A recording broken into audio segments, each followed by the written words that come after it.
Sacrifice ça. Sacrifice ça. Est-ce que l'autre monde qui t'a fait ça pour moi? Il y a l'autre monde qui t'a fait ça pour vous, pensez? Pas que l'autre monde qui t'a accepté. Il y a seul petit garçon que vous voyez pour mourir pour vous. Ça, c'est ça Jésus qui a fait. C'est seul bon Dieu dans le ciel qui a fait ça. Acceptez-vous petit lui. Seul petit garçon qui a mourir pour vous. Qui est-ce qui a fait encore? Oh Seigneur. Sous le roi. Si coulé. Il a accepté au plaisir bien. Aujourd'hui, après qu'à camper. Oh, tout le monde.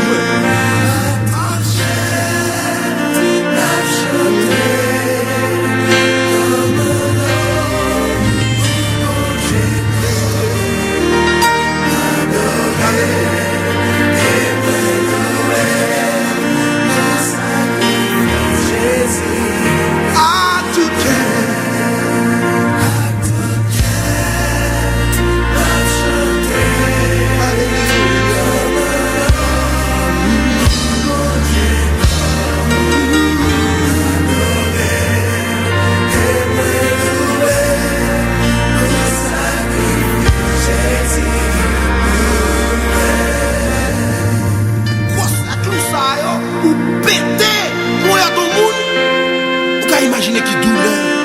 Vous pouvez imaginer ou même quand des petits garçons que monsieur Sayo, il a cloué, il a brûlé, il a crié. Oh, il va suspendre parler, il va suspendre louer, parce que c'est vous-même seul qui mérite tout droit, tout honneur.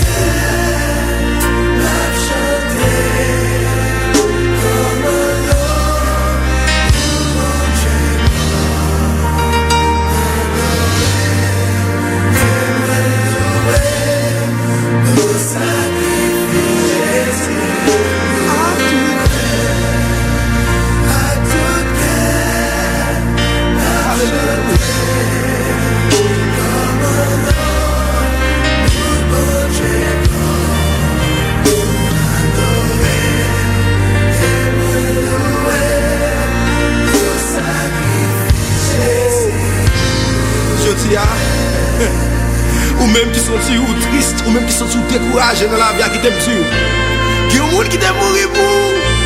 Ou même critique découragé jusqu'au lever camper encore. Il y a un monde qui t'aime mourir pour maladie. Mais Esaïe 53 verset 5 dit c'est par ces maîtres sûr que vous êtes guéris.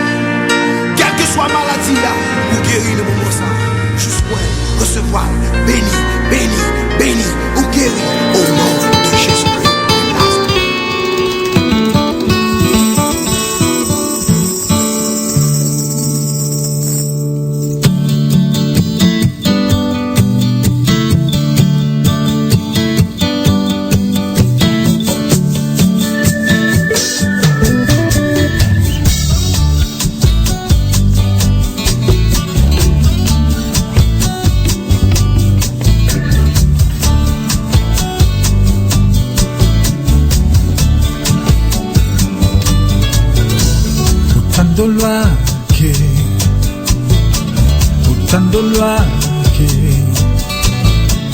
Utando lwake luyamangalisa,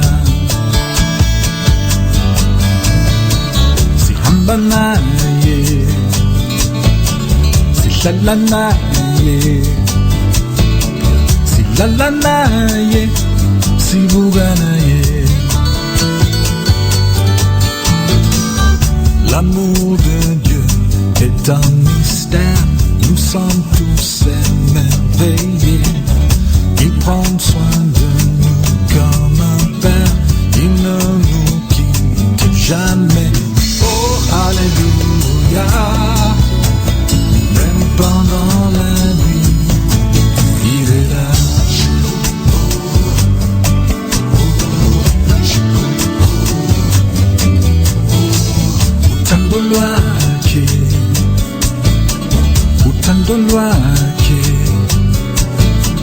Utando lwake luyamangalisa, sihamba naye, sihlala naye, si la la la, yeah, si vous venez. L'amour de Dieu est comme un fleuve qui court toujours vers la mer, un abri sûr dans les épreuves, lumière de Dieu sur la terre. Oh, alléluia. Oh, alléluia.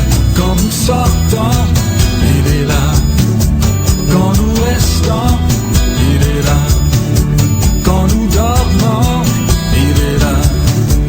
Quand nous nous réveillons, le voilà.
Chapitre 11.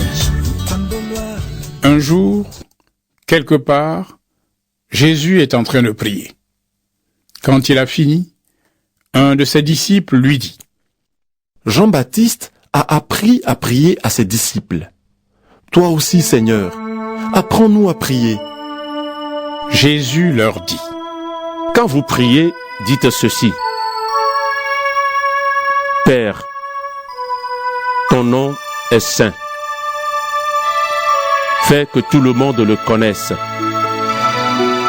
Fais venir ton royaume. Chaque jour, donne-nous le pain qu'il nous faut. Pardonne-nous nos péchés. Oui, nous-mêmes, nous pardonnons à tous ceux qui nous ont fait du mal. Et ne permets pas que nous soyons tentés par le mal.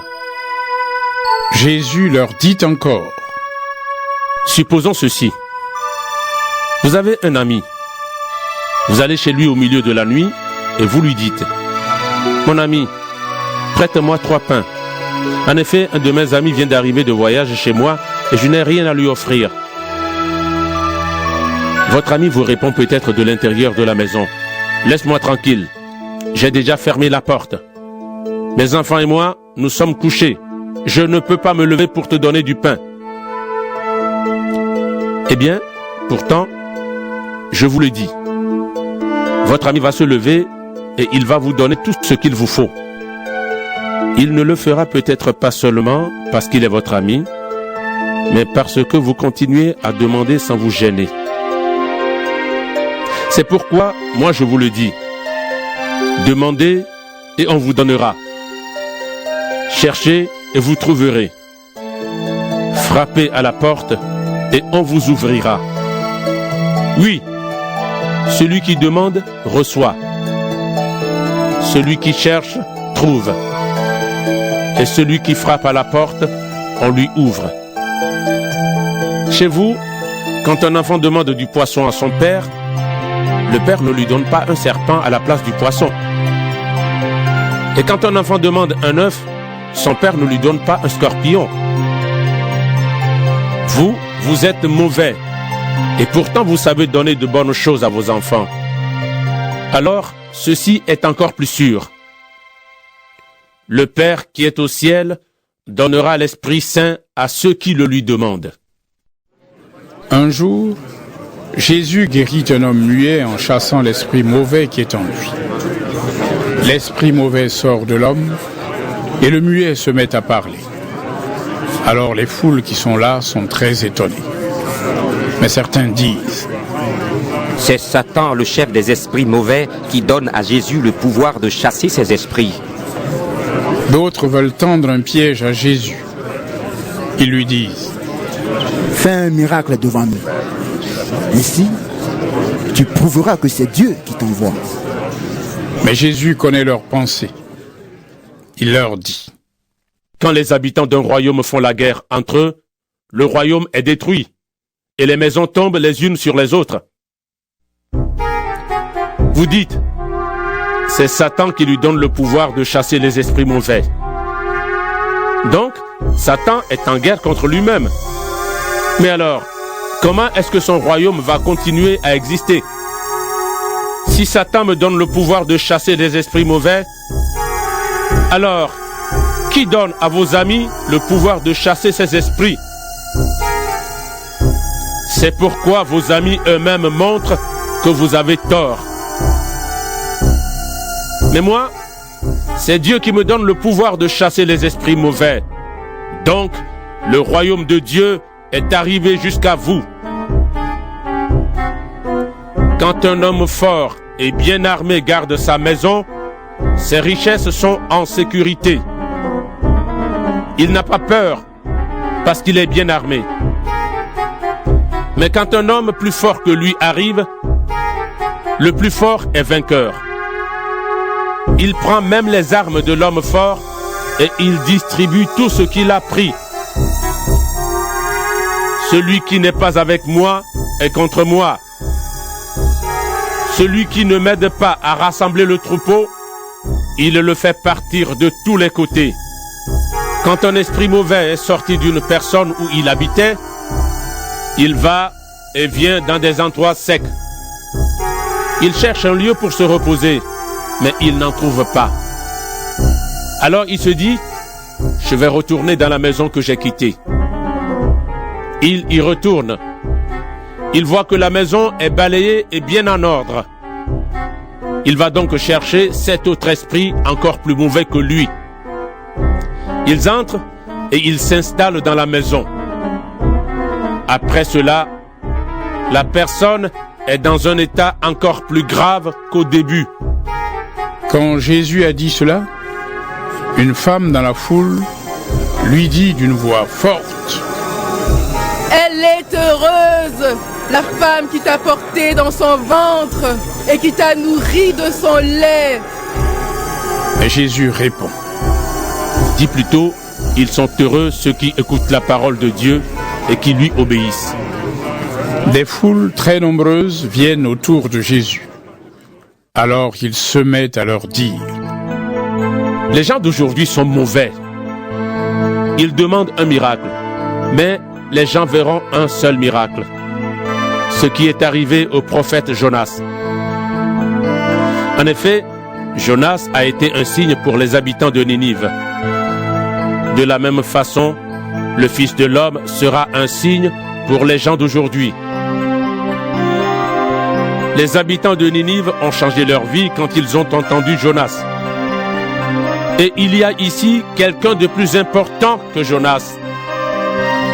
C'est pourquoi, quand Dieu jugera les gens, les habitants de Ninive se lèveront en face des gens d'aujourd'hui et ils les accuseront.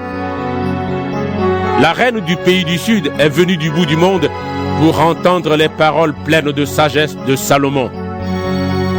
Et il y a ici quelqu'un de plus important que Salomon.